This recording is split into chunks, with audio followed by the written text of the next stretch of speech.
Amigos, bienvenidos a la tercera emisión de City Noticias. Gracias por acompañarnos como siempre.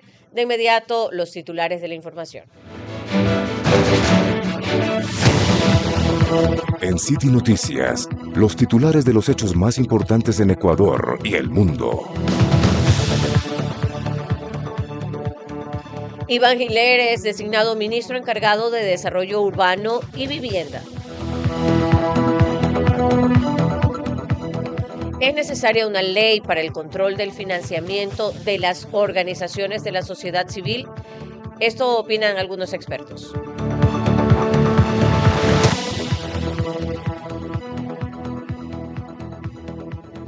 En ausencia de uno de los sujetos procesales, se inició el juzgamiento en caso de El Nene.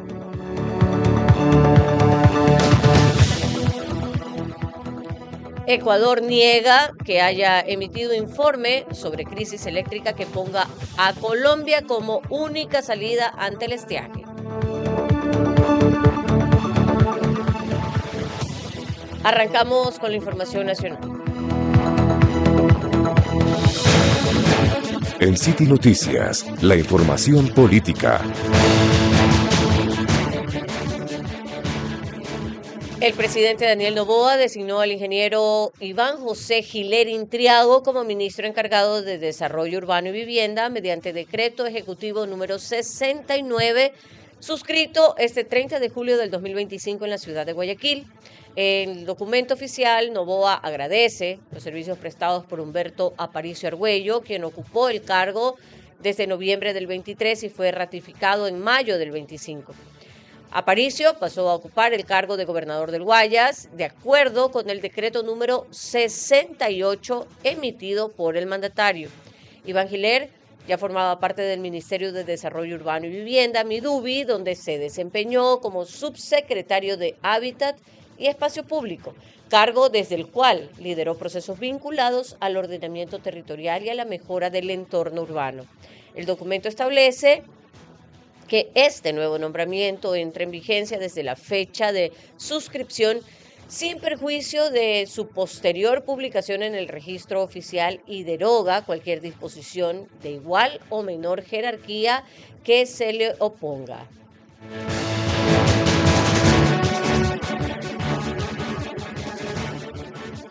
Y el proyecto de ley para el control de flujos irregulares de capitales enviado por el Ejecutivo a la Asamblea Nacional el martes 29 de julio generó temores en directores de algunas fundaciones del Ecuador.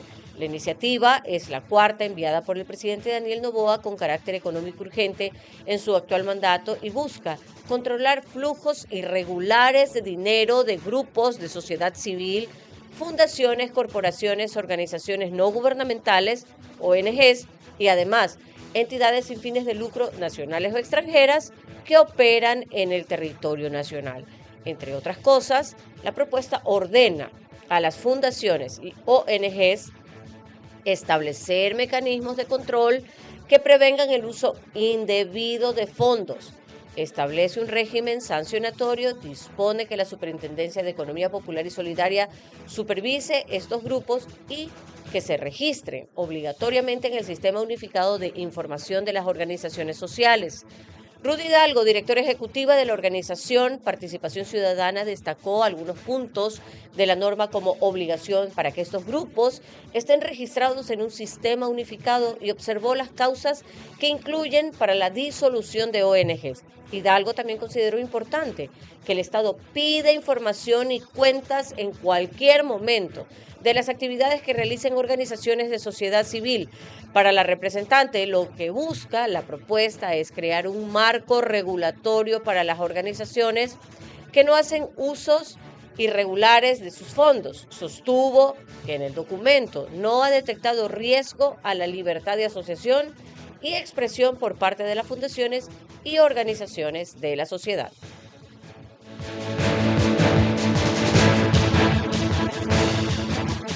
Y en otro tema, con el fin de evitar que se vulnere el principio de inmediación a la tutela judicial efectiva debido al proceso, el derecho a la defensa y otros que cobijan a Francisco Sebastián B.A., hijo de la hoy ex vicepresidenta Verónica Abad. Los integrantes del Tribunal de Juicio de la Unidad Anticorrupción, Clara Soria, Andrés Muñoz y Jorge Sánchez, de forma unánime decidieron declarar la nulidad de los 2 días de audiencia de juzgamiento a partir de su instalación del denominado caso Nene. Los jueces anticorrupción decidieron la nulidad el 14 de julio pasado, luego de que no pudo continuar con la audiencia de juzgamiento por el delito de oferta de tráfico de influencias, la cual se inició el 10 de marzo último y continuó al día siguiente, el 11 de marzo, y se suspendió para continuar el 9 de abril del 2025. Esta primera convocatoria no se pudo concretar porque la sala de juicio dejó sin efecto la convocatoria, llamando finalmente para el 26 y 27 de mayo los siguientes para reinstalar la diligencia de caso Nene.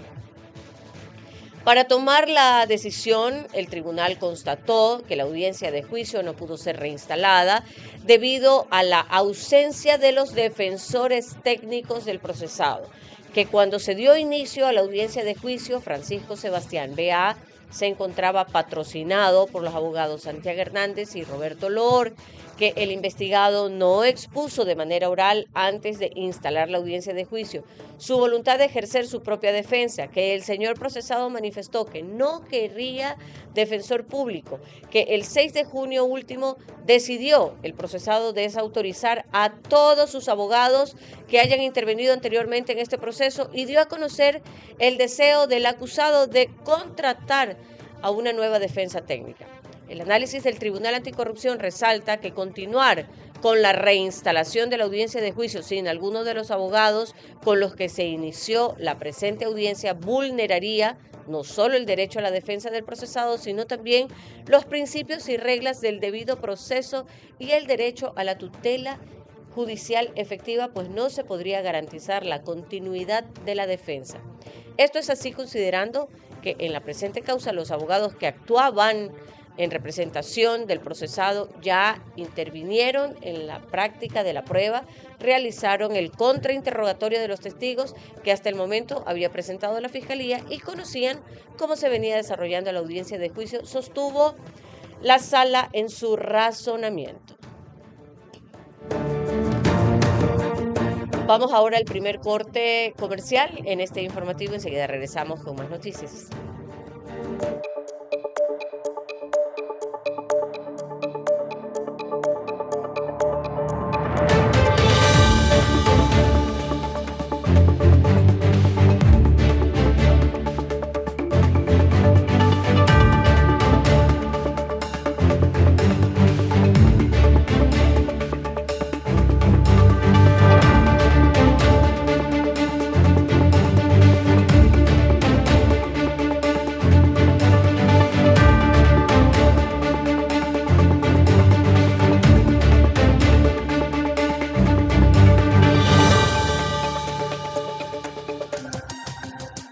Estamos de regreso nuevamente y el gobierno de Ecuador informó que es falsa la información que circula en medios colombianos sobre una supuesta comunicación oficial enviada por el Ministerio de Energía y Minas al presidente Daniel Noboa.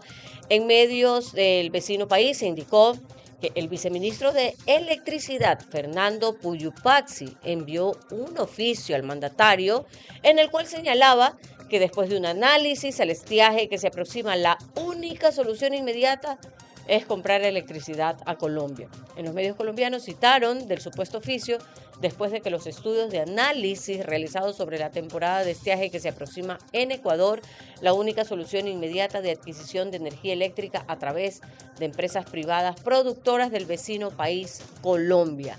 La información que circula en medios colombianos sobre esta supuesta comunicación oficial del Ministerio de Energía y Minas al presidente de la República es falsa, indicó la cartera de Estado el miércoles 30 de julio a través de la cuenta X y agregó: el documento no es auténtico y solo tiene como objetivo instaurar miedo. El pasado 18 de julio, el gobierno de Colombia informó sobre la reactivación de la exportación de energía generada a través de las hidroeléctricas y luego de superar el más intenso periodo de sequía que haya experimentado el sistema eléctrico colombiano durante el reciente fenómeno del Niño.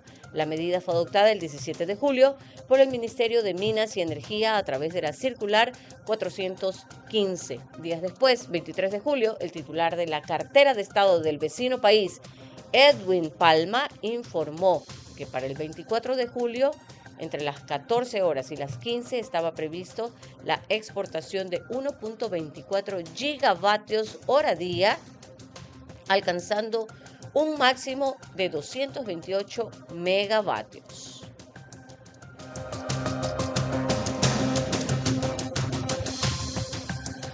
Y los dirigentes de organizaciones sindicales podrían ser reelegidos únicamente por un periodo adicional consecutivo. Para postularse nuevamente deberán esperar al menos un periodo estatutario completo.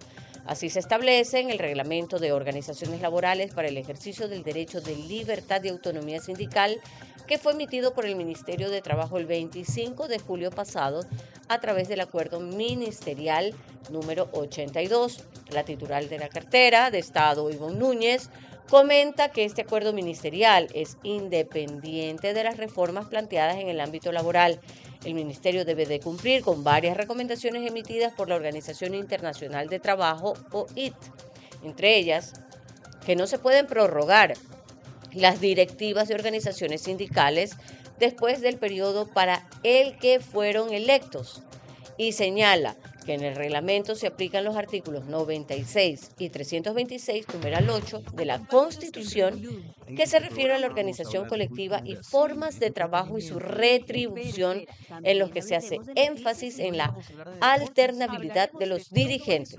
La funcionaria indica que durante su comparecencia en la Asamblea Nacional el año pasado expuso que el principio de la alternancia impide que se perennicen las personas en los puestos de dirigentes sindicales y que se genere un cacicazgo sindical, es decir, por lo que son estas nuevas normas y no se perpetúan a las personas en la dirigencia.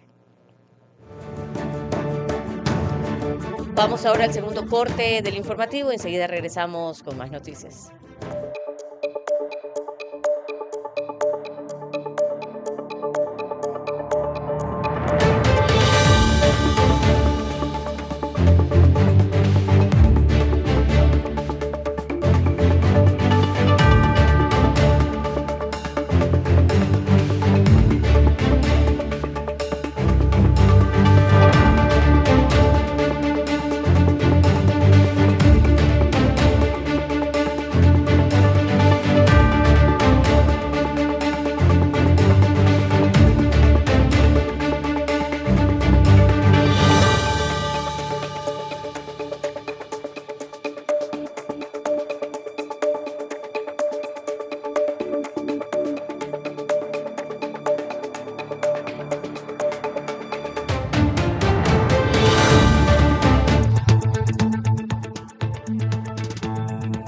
Bien, estamos de regreso nuevamente y tenemos que la Dirección Hidrográfica y Navegación de la Marina de Guerra de Perú retrasó este miércoles en 2 horas la llegada al litoral peruano del tren de olas desatado tras el terremoto de magnitud 8.8 en Rusia, que activó una alerta de tsunami en Perú y generó el cierre de 65 puertos. El Centro de Operaciones de Emergencia Nacional, COEN, de la Defensa Civil publicó un aviso en último minuto en la red social X, en el que precisó que, de acuerdo a la información recibida y en función a la llegada real del tren de olas al sur del continente, se tienen nuevos cálculos de la llegada del fenómeno. La nueva hora estimada era de 12:15 minutos la hora, indicó el COEN 17.15. Y agregó también que la información se actualizará sobre la base de la llegada a las Islas Galápagos en el Ecuador, con una posición máxima y una posición próxima en dirección al arribo del fenómeno. Por parte de la presidenta de Perú, Dina Boluarte, anunció que se ha previsto el cierre de 125 puertos de manera preventiva después de que la Defensa Civil confirmara el cierre de 65 puertos por alerta de tsunami. Boluarte acudió este miércoles a la sede de la dirección para supervisar las acciones del litoral peruano, acompañada por varios ministros, como el alcalde de Callao, Pedro Espadaro, y cuya jurisdicción se ha pedido la evacuación de las zonas cercanas al mar. A su vez, la Policía Nacional de Perú confirmó en sus redes sociales el cierre de vías desde el Malecón Grau, distrito de Chorrillos, hasta Armendáriz, en el distrito limeño de Miraflores, para evitar que la población ingrese al circuito de las playas de Costa Verde. Por otro lado, Ciro Castillo, gobernador de Callao, de la provincia aledaña a Lima, donde se encuentra el mayor puerto de Perú, pidió a la población de esta provincia portuaria que mantenga la tranquilidad y que se abstenga de zarpar en embarcaciones durante toda esta jornada. Castillo afirmó que el tren de olas va a demorar en llegar a la costa y que no va a superar los 40 o 50 centímetros de altura, entonces que deben de mantener la tranquilidad. De esta manera llegamos al final de esta información. Gracias por habernos acompañado, como siempre. Nosotros nos quedamos con la sintonía en Radio City y nos reencontraremos en otra emisión de City Noticias.